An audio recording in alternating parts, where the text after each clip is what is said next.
पितामह। और रामायण का सबसे छोटा पात्र है जटायु। जटायु सबसे छोटा पात्र है रामायण का। और भीष्म पितामह महाभारत के सबसे बड़े पात्र हैं। जटायु के लिए तुलसीदास जी इससे पूर्व लिखते हैं कि गीध अधम खग आमिष भोगी। गीध है निकृष्ट योनि, अधम मांसाहारी, गीध तो मांसाहारी होता है। लेकिन अगली अर्धांगी में बाबा कहते हैं गति पावत पावत गति जो जांचत जोगी। गति क्या मिली? जो योगी को मिलनी चाहिए गति, वो जटायु को गति मिली। वहां भीष्म पितामह, यहां जटायु। अच्छा, दोनों के जीवन में लगभग घटना एक सी घट रही है।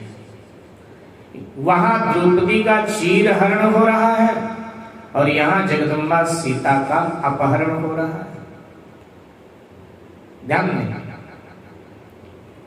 यहां ये घटना वन में घट रही है और वहां वो घटना समाज में घट रही है, भरे दरबार में घट रही है, जहां राजा बैठा है धृतराष्ट्र सिंहासन पर, उसका मंत्रिमंडल भी बैठा है, भीष्म जैसे ब्रह्मचारी वीर योद्धा बैठे, आचार्य द्रोण कृपाचार्य बैठे,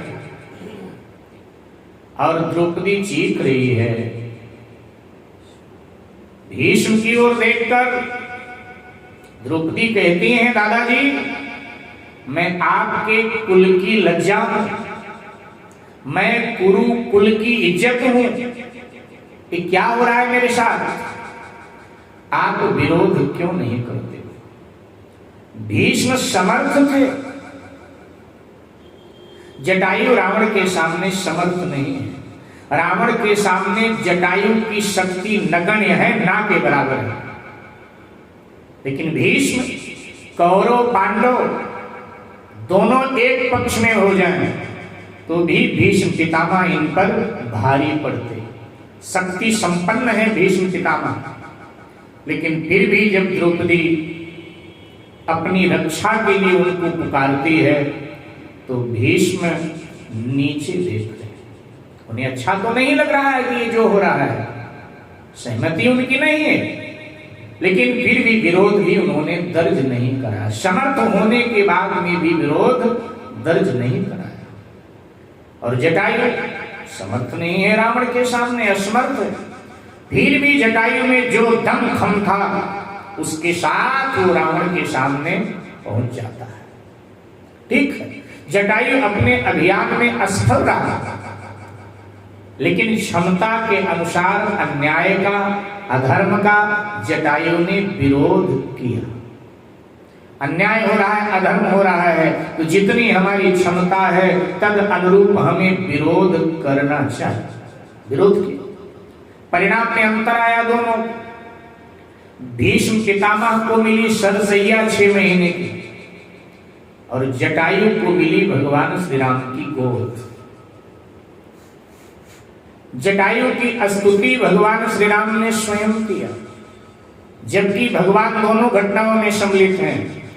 वहां भीष्म पितामह ने भगवान की 11 श्लोकों में स्तुति किया, तब भगवान भीष्म पितामह के सामने थे। भीष्म पितामह चाहते थे कि मेरी जो उत्तर क्रिया है ना वो भगवान के हाथों हो, लेकिन भगवान ने स्वयं भीष्म पितामह की उत्तर क्रिया नहीं किया, युधिष्ठिर से उनकी उत्तर क्रिया करवाई।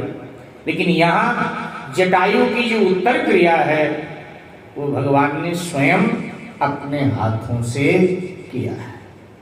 जटायु जी की स्तुति भगवान ने किया है, क्योंकि जटायु ने भारत की शुचिता, भारत की पवित्रता, भारत की शांति, भारत की भक्ति की रक्षा के लिए, एक नारी की रक्षा के लिए अपने आप को बलिदान कर दिया।